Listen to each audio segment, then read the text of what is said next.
যখন কৃত্রিম বুদ্ধিমত্তার কথা আসে তখন বিশ্বের দৃষ্টি সাধারণত মার্কিন যুক্তরাষ্ট্র ও ইউরোপের দিকেই থাকে। কিন্তু এবার চীন এমন একটি পদক্ষেপ নিয়েছে যা গোটা বিশ্বের মনোযোগ আকর্ষণ করেছে।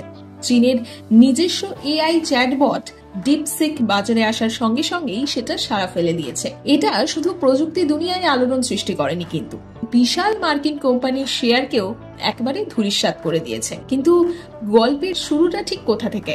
ঘটনাটি 2021 সালের।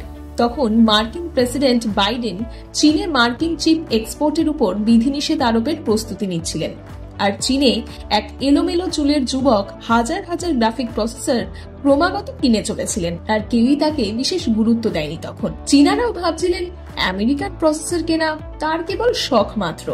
তবে তিনি চুপিসারি এআই জগতে এক নীরব বিপ্লবের প্রস্তুতি নিচ্ছিলেন। তিনি এমন একটি এআই মডেল তৈরি করেছিলেন যেটা গোটা বিশ্বে সাড়া ফেলে দেবে। বড় কোম্পানিগুলোর প্রসেসর ব্যবহার করে তিনি তার এআই মডেলকে প্রশিক্ষণ দিচ্ছিলেন, আর এই জন্যই তিনি প্রায় 10,000 চিপ ক্লাস্টার তৈরি করেছিলেন। 4 বছর পর 27 জানুয়ারি 2025 সালে তিনি এমন কিছু করলেন যা এআই দুনিয়ার প্রধান বলে মনে করা মার্কিন টেক কোম্পানিগুলোর কল্পনাও করেনি। তিনি চ্যাট জিপিটির প্রতিদ্বন্দ্বী হিসেবে ডিপসিক R1 নামে একটি এআই চ্যাটবট মডেল লঞ্চ করলেন।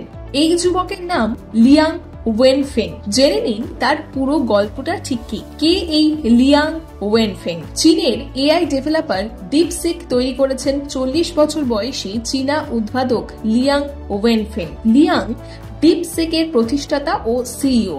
তার উদ্ভাবন ওপেন এআই এর চ্যাট জিপিটিকে পিছনে ফেলে দিয়েছে। আর লিয়াং চীনের ঝাংজিয়াং এ জন্মগ্রহণ করেন।